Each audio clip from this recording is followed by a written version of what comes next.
حول ولا قوة إلا بالله العلي العظيم.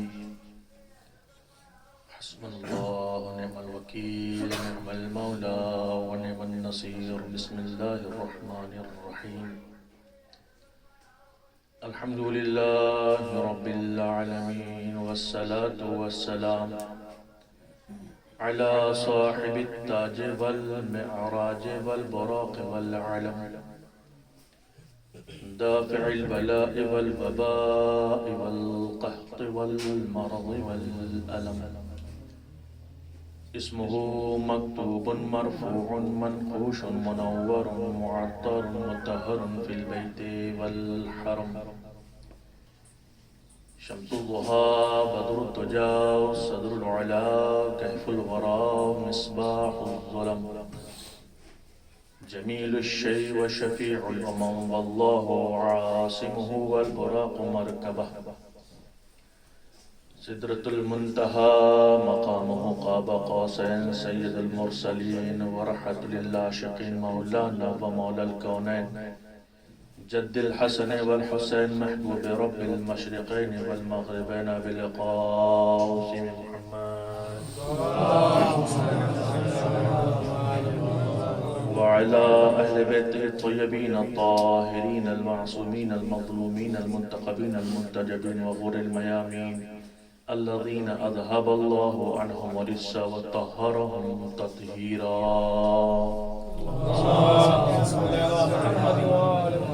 ولعنة الدائمة الباقية على أعدائهم وغاصب حقوقهم ومنكر فضائلهم ومسائبهم وشجاعتهم وسخاوتهم وطهارتهم وولايتهم وجلالتهم وعظمتهم وعتشهم أجمعين من يومنا هذا إلى قيام يوم الدين. أما بعد فقد قال الله تبارك وتعالى في القرآن المجيد والفرقان الحميد وقوله الحق. بسم الله الرحمن الرحيم. قد أفلح المؤمنون. صلوات على محمد وآله.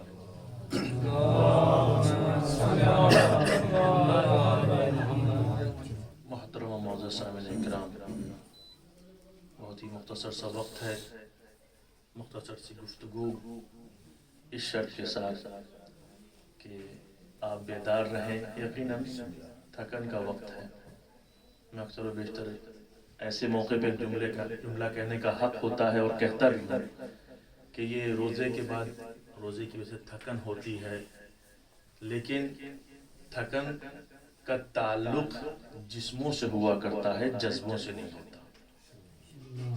یہ جذبات ہیں، ہمارے جذبے ہیں جو بیدار ہیں، ورنہ کوئی اور پروگرام ہو عزائے اہل بیت یا محفل اہل بیت علیہ السلام کے علاوہ تو یقیناً اس وقت ہم کترائیں گے جانے سے. نہیں جاتے. کیوں؟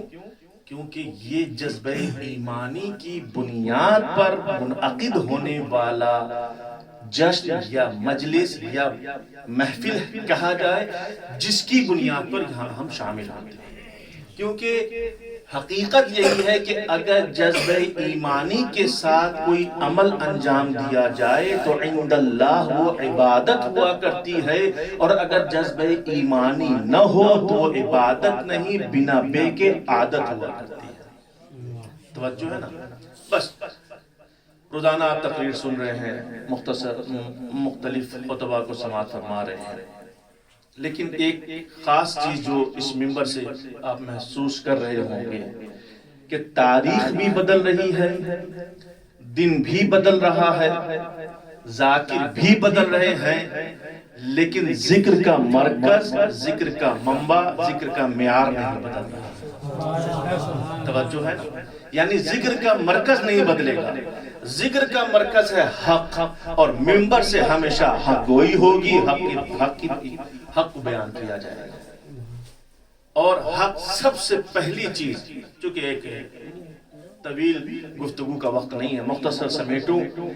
اگر تمام چیزوں کو سمیٹا جائے، پوری اسلام کی تاریخ کو، پوری انسانیت کی تاریخ کو، پورے وجود کو اگر سمیٹا جائے کہ انسان کس طریقے سے اس زندگی کو کامیاب بنا کر دنیا سے رخصت ہو کر آخرت میں خود کو سرخرو کرے، تو اس کے لیے تین چیزیں سب سے مہم ہیں۔ اگر تین چیزوں کا یقیناً بیان کرنے کا وقت نہیں ہے، پہلی چیز پر گفتگو کروں گا اور ختم دعا کروں گا۔ تین چیزیں ہیں۔ پہلی چیز جو ہے وہ ہے دین کی تشخیص میں کامیاب۔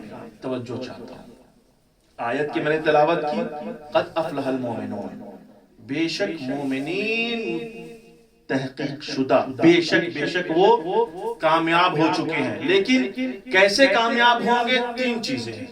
پہلی چیز یہ ہے کہ ہم دین کی تشخیص میں، دین کے انتخاب میں، دین کے تعین میں، دین کے چناؤ میں، دین کو اپنانے میں کامیاب ہو جائیں، تب کہیں جا کر ہم کامیاب ہو سکتے ہیں۔ پہلی چیز۔ دوسری چیز تشخیص مذہب۔ اگر ہم نے ویسا ہی مذہب اختیار کیا ہے جو حق والا مذہب ہے، ہم نے وہی منتخب کیا ہے مذہب جو حق والا مذہب ہے، ہم نے اسی مذہب کا چناؤ کیا ہے جو حق والا مذہب ہے، ہم اسی مذہب پر چلتے ہیں، اسی راستے پر چلتے ہیں جو حق والا مذہب ہے، تو ہم کامیاب ہیں دنیا میں بھی آخرت میں۔ یہ دو چیزیں۔ اب تیسری چیز ہے کردار کا انتخاب، کردار کی تشخیص، کردار کا تعین۔ ہم یہ دیکھیں کہ اگر ہم تشخیص دین میں کامیاب ہیں، تشخیص مذہب میں کامیاب ہیں، تو اب یہاں آ کر دیکھیں کہ ہم نے تشخیص کردار میں کس کو مرکز بنایا ہے۔ کیا ہم نے اسے مرکز بنایا ہے جس کے لیے قصیدہ قرآن پڑھ رہا ہو، جس کے لیے نبی قصیدہ پڑھ رہے ہو، یا اسے مرکز بنایا ہے جو میدان جنگ سے فرار بھی کر رہا ہو اور غلط فتوے بھی منبر سے دے رہا ہو؟ ایک صلوات پڑھیں اے بار محمد والے۔ تو ہمیں تین چیزوں کو دیکھنا پڑے گا، دین کی تشخیص، مذہب کی تشخیص، کردار کی تشخیص۔ کس کو ہم فالو کر رہے ہیں، کس کی پیروی کر رہے ہیں، کس کا اتباع کر رہے ہیں، کس کی اطاعت کر رہے ہیں، یہ تین چیزیں ہیں۔ الگ الگ تینوں الگ ایک مکمل موضوع ہے۔ آپ بہرحال طلبہ ہیں، سارے تقریباً خطبہ بھی ہیں۔ بس ایک پہلی بات، دین کی تشخیص کیسی ہونی چاہیے، یہ میرا اس منبر سے چیلنج ہے صدقہ اہل بیت میں، کہ پوری دنیا میں جتنے بھی ادیان ہیں، تمام دینوں میں اگر سب سے زیادہ کسی دین نے انسانوں کو اہمیت دی ہے، انسانیت کو فوقیت دی ہے، انسان کو انسان بنانے کی کوشش کی ہے، انسان کو کامیاب و کامران بنانے کی کوشش کی ہے، تو وہ کوئی اور دین نہیں ہے سوائے دین الہی، دین اسلام۔ بہت ساری مثالیں ہیں آپ کے پاس، ایک مثال میں سے کہتا ہوں، اور گفتگو کو اگر وقت آگے محسر ہوا تو بات آگے بڑھے گی، ورنہ ختم دعا۔ ایک مثال، جتنی بھی دین ہے کائنات میں، کسی بھی دین میں شراب نوشی کو حرام قرار نہیں دیا،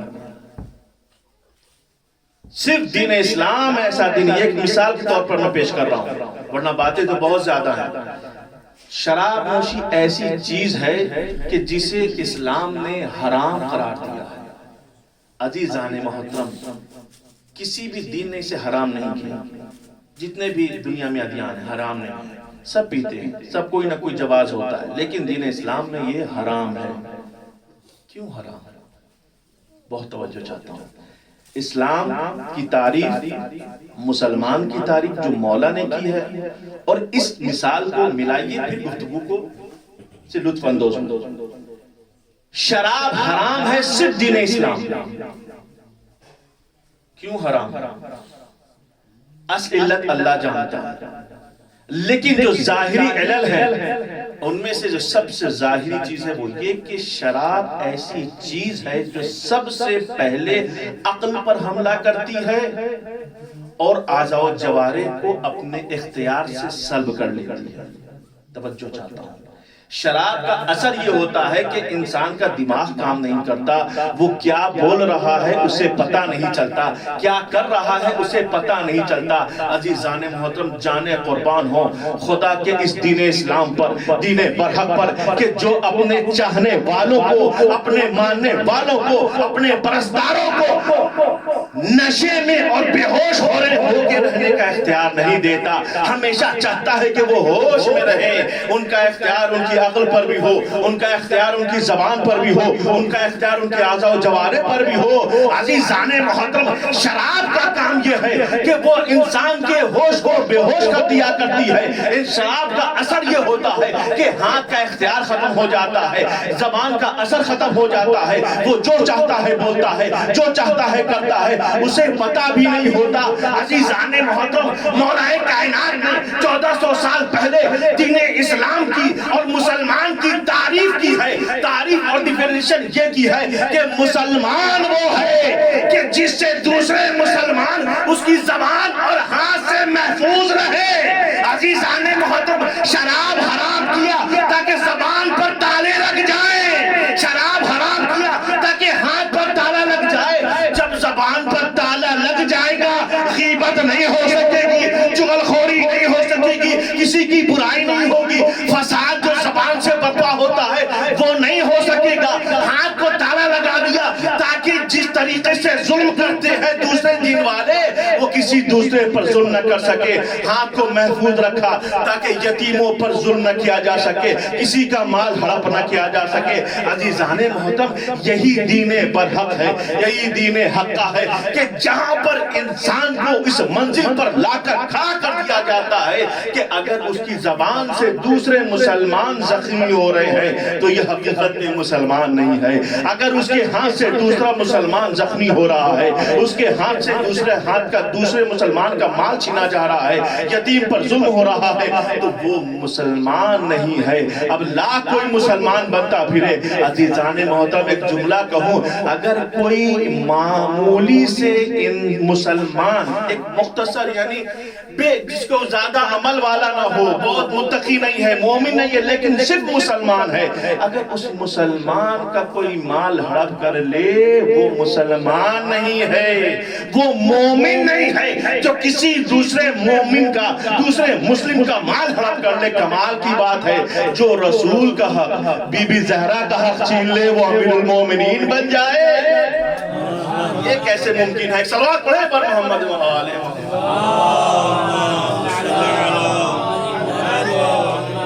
عزیزان محترم، نہیں، دین کی تشخیص میں الحمدللہ ہم کامیاب ہیں، اور مذہب کی تشخیص، کردار کی تشخیص ایک مکمل چیپٹر ہے جو آپ بھی بیان کرتے رہتے ہیں۔ تو کردار مختصر میں کہوں تو کس کا لینا ہے؟ مذہب کون سا لینا ہے؟ مذہب کی تشخیص میں ہمیں کامیاب ہونا ہے تو مذہب اہل بیت پر چلنا پڑے گا۔ مذہب اہل بیت کون سا مذہب ہے؟ وہ مذہب ہے کہ جس میں انسان اپنے آپ کو دوسروں سے پیچھے رکھنے کی کوشش کرتا ہے۔ توجہ چاہتا ہوں، خدا کی قسم، اگر مذہب اہل بیت پر چلا جائے تو سب سے جو بڑی چیز ہے نا، یہ ماہ رمضان جو روزے کا حکم آیا ہے، اگر اس کی علت جو قرآن نے دی ہے لعلکم تتقون، تاکہ تم متقی بن جاؤ، پرہیزگار بن جاؤ، یہ کیا مطلب ہے؟ تقوی کا کیا مطلب ہے؟ جو اصل بات میں بیان کروں اور اہل بیت کے کردار سے سمجھا جائے۔ صوم کا مطلب کیا ہے؟ مطلب یہ ہے کہ ہم متقی بن جائیں۔ توجہ چاہتا ہوں، بس آخری بات ہے۔ روزے کا اصل مقصد کیا ہے؟ تاکہ ہم متقی بن جائیں، ہم پرہیزگار بن جائیں۔ عزیزان محترم، پرہیزگار، ہم تو بڑے مولائی انداز میں یہ کہتے ہیں کہ جو علی سے محبت کرتا ہے، چونکہ مولا کا فرمان ہے، ہمارا تو ہے نہیں، کہ جو علی سے محبت کرتا ہے وہ متقی ہے، مومن ہے۔ یا علی حب کا تقوی والایمان، اے علی آپ کی محبت تقوی اور ایمان ہے۔ یقیناً تقوی اور ایمان ہے، علی کی محبت تقوی ہے، دل میں آئے تو انسان متقی بنتا ہے، لیکن یہ صوم بھی تو تقوی کا سبب ہے، روزہ بھی تو تقوی کا سبب ہے۔ علت قرآن بیان کر لعلکم تتقون، تاکہ تم متقی بن جاؤ۔ تو متقی بننے کے لیے ضروری یہ ہے کہ انسان روزہ رکھے۔ روزے کا ہدف کیا ہے، روزے کا مقصد کیا ہے؟ روزے کا یہی تو اصل جو ظاہری مقصد ہوتا ہے، اصل تو اللہ جانتا ہے، لیکن جو ظواہر وہ یہی ہے کہ انسان بھوکا رہے، پیاسا رہے، صرف زبان اپنے منہ سے نہیں، اس کی نگاہیں بھی محفوظ رہیں، متقی بنے، اس کے کان بھی متقی بنے، اس کی زبان بھی متقی بنے، اس کے اعضاء و جوارح تمام چیزیں متقی بنے۔ کیا مطلب؟ متقی کا مطلب ہوتا ہے پرہیز کرنا، بچنا۔ ہمارے یہاں ایک معنی جو غلط مشہور ہو گیا ہے، متقی کا مطلب ہے اللہ سے ڈرنا۔ خدا سے ڈرنے کی ضرورت نہیں۔ ایک صلوات پڑھیں بر محمد وآلہ۔ اللہ سے ڈرنے کی ضرورت نہیں ہے، اللہ کوئی ایسی ذات نہیں جس سے ڈرا جائے، نہیں۔ عزیزان محترم، تقوی دو بنیاد پہ ہوا کرتا ہے۔ ڈرا دو وجہ سے جاتا ہے۔ ایک تو وجہ یہ ہوتی ہے کہ ہمیں کسی چیز کا خوف ہو، جیسے وہم ہو جائے، مثلا جو عام طور سے ہوتا ہے جادو کا ڈر، بھوت کا ڈر، چڑیل کا ڈر، یہ ساری چیزیں ہوتی ہیں، یہ ایک ڈر ہوتا ہے، اس وجہ سے انسان خوف زدہ ہوتا ہے۔ دوسرا خوف ہوتا ہے محبت کی وجہ سے، ہمیں اپنے اولاد سے محبت ہے، ایک خوف ہے کہیں وہ گمراہ نہ ہو جائے۔ ہمیں اپنے باپ سے محبت ہے، خوف ہے کہیں وہ ہم سے ناراض نہ ہو جائیں۔ ہمیں اپنی ماں سے خوف ہے، محبت کی بنیاد پر کہیں ہم سے ناراض نہ ہو جائیں، کوئی ایسا عمل نہ ہو جائے کہ وہ ہم سے ناراض ہو جائیں۔ تو تقوی دو بنیاد پہ ہوا کرتا ہے، ڈر دو بنیاد پہ ہوا کرتی ہے۔ ایک ڈر خوف جو دنیاوی وہم کی وجہ سے، اس کا کوئی تعلق نہیں ہے اس سے۔ دوسرا جو خوف ہے وہ خوف ہے کس وجہ سے کہ انسان محبت کی بنیاد پہ ڈرتا ہے۔ تو عزیزان محترم، جہاں جہاں پر قرآن میں حکم ہوا ہے اللہ سے ڈرو، تو یہ نہیں ہے کہ اللہ کی ذات سے ڈرو اور دور ہو جاؤ، نہیں، اللہ سے محبت کرو، کیونکہ وہ شہ رگ سے زیادہ قریب ہے۔ تم مجھ سے قریب ہو جاؤ، کیوں نہ قریب ہو؟ ہر عمل سے پہلے قربتاً اللہ، نماز قربتاً اللہ، روزہ قربتاً اللہ، حج قربتاً اللہ، تمام اعمال قربتاً اللہ ہے۔ دلالت ہے اس بات کی کہ اللہ سے قریب ہونا ہے، دور نہیں ہونا ہے۔ ڈرنا ان چیزوں سے ہے جن چیزوں کی وجہ سے ہم اللہ سے دور ہوتے ہیں۔ توجہ ہے نا، ڈرنا ان چیزوں سے ہے، ڈرنا گناہوں سے ہے، ڈرنا عیبوں سے ہے، ڈرنا حرام کو انجام دینے سے ہے، ان چیزوں سے ڈرنا ہے، اللہ سے نہیں ڈرنا ہے۔ اللہ سے تو قربت اختیار کرنی ہے، قربتاً اللہ۔ یہ نتیجہ ہے کہ اللہ سے ہم ڈریں، کس چیز میں؟ ان اعمال میں ڈریں، ان کردار میں ڈریں، اس دین میں ڈریں جس دین کو ہم نے انتخاب کیا ہے، اگر برحق نہیں ہے تو اس سے ڈریں، اور اس مذہب سے ڈریں کہ جس مذہب کو ہم نے انتخاب کیا، اگر برحق نہیں ہے تو اس سے ڈریں، اس کردار سے ڈریں کہ جس کردار کو ہم نے اختیار کیا ہے، اگر وہ برحق نہیں ہے تو اس سے ڈریں۔ اللہ سے نہیں، اللہ سے تو لو لگانا ہے، وہ تو ہزار باب سے زیادہ قریب ہے محبت کرنے کا، اور یہ ہزار تو ایک محدود ہے، ورنہ اس کی محبت وہ تو کافروں کے ساتھ بھی اتنا رحمان ہے کہ بنا مانگے اولاد دے رہا ہے، بنا مانگے حکومت دے رہا ہے، بنا مانگے ثروت دے رہا ہے، یہ ساری چیزیں، اور مومنین کے لیے اتنا رحیم ہے کہ یہاں بھی رحیم ہے، آخرت میں بھی رحیم رہے گا۔ عزیزان محترم، ختم کی میں نے گفتگو، دین اگر لیں گے تو اہل بیت سے، مذہب لیں گے اہل بیت سے، کردار لیں گے اہل بیت سے۔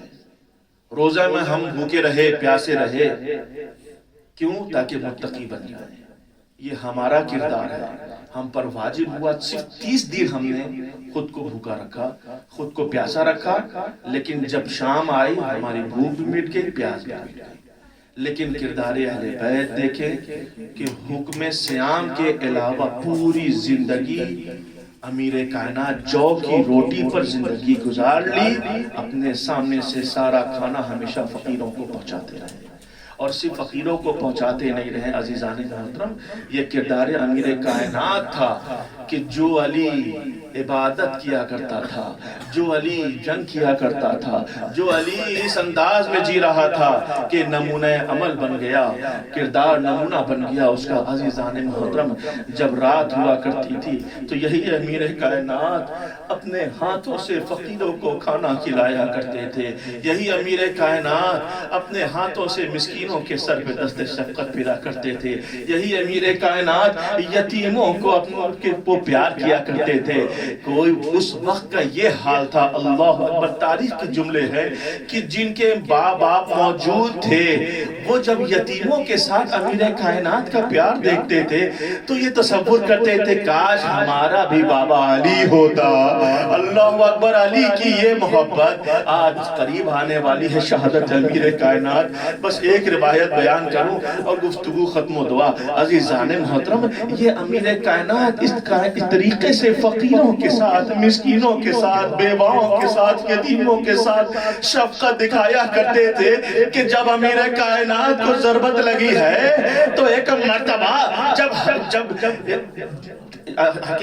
حکیم نے کہا کہ امیر کائنات کو دودھ کی ضرورت ہے، جتنا زیادہ ہو سکے انہیں دودھ پلایا جائے۔ تاریخ بتاتی ہے کوفے کی گلیوں سے، ہر گھر سے، جہاں جہاں یتیم ہوا کرتے تھے، اپنے ہاتھ میں ایک پیالہ لے کر آگے بڑھے جس میں دودھ تھا۔ کسی نے پوچھا یہ کہاں جا رہے ہو تم لوگ؟ کہا کہ ہم اپنے بابا علی کو دودھ پلانے جا رہے ہیں، کیونکہ حکیم نے کہا ہے کہ جتنا زیادہ دودھ پلایا جائے گا علی کو شفا ملے گی۔ اللہ اکبر، یہ یتیموں کا کردار تھا۔ ایک اور فقیر ہے جس کا کردار یہ ہے کہ امام حسن علیہ السلام، امام حسین جب امیر کائنات کو دفن کر کے باہر آئے، واپس جا رہے تھے بیت الشرف کی طرف، ایک مرتبہ کسی کے رونے کی آواز سنائی دی۔ امیر کائنات کے دونوں فرزند متوجہ ہوئے، ایک نابینا ہے جو رو رہا ہے، فوراً کہتے ہیں اے شخص تجھے کیا ہوا ہے، تو کیوں رو رہا ہے؟ اگر بھوکا ہے تو میں تجھے کھانا دے دوں، پیاسا ہے تو میں پانی دے دوں۔ ایک مرتبہ وہ فقیر، وہ نابینا کہتا ہے کہ مجھے نہ بھوک ہے نہ پیاس ہے، مجھے اس بات کا غم ہے کہ آج تیسرا دن ہے، ایک شخص مجھے آ کر روزانہ پیار کیا کرتا تھا، دست شفقت پھیرا کرتا تھا، اپنے ہاتھوں سے مجھے کھانا کھلایا کرتا تھا۔ اے میرے مومن بھائیوں، آج پتہ نہیں وہ 3 دن ہو گئے وہ شخص نہیں آیا۔ ایک مرتبہ امام حسن کہتے ہیں ذرا یہ بتا کہ وہ شخص کیا تھا، اس کا نام کیا تھا؟ کہتا ہے کہ اس نے کبھی اپنا نام نہیں بتایا، جب بھی میں پوچھتا تھا تو یہی کہتا تھا الفقیر جالتا فقیرا، المسکین جالتا مسکینا۔ عزادارو امام حسین رونے لگے، کہا ارے وہ کوئی اور نہیں، میرا بابا علی ہے جسے ابھی ہم دفن کر کے آ رہے ہیں۔ عزادارو قیامت ہو گئی۔ جیسے ہی اس شخص نے یہ جملہ سنا، کہتا ہے میرے مولا کے فرزندو، ایک گزارش ہے، مجھے اس مولا کے پاس لے چلو۔ اللہ اکبر، امام حسن و حسین نے اس کا ہاتھ پکڑا، قبر امیر المومنین پر آئے۔ تاریخ میں بتایا جیسے امیر المومن قبر پر آتے ہیں، وہ شخص ایک مرتبہ چیخ کر روتا ہے، اے میرے بابا، اے میرے بابا، اے میرے بابا، آپ نے مجھے تنہا چھوڑ دیا۔ ہائے میرے سر پہ دست شفقت کون پھیرے گا؟ مجھے اپنے ہاتھوں سے کھانا کون کھلائے گا؟ تاریخ کہتی ہے یہ فریاد کرتے کرتے اس شخص کی روح قفس عنصری سے پرواز کر گئی۔ انا للہ و انا الیہ راجعون، رضا بقضائہ و تسلیما لامرہ۔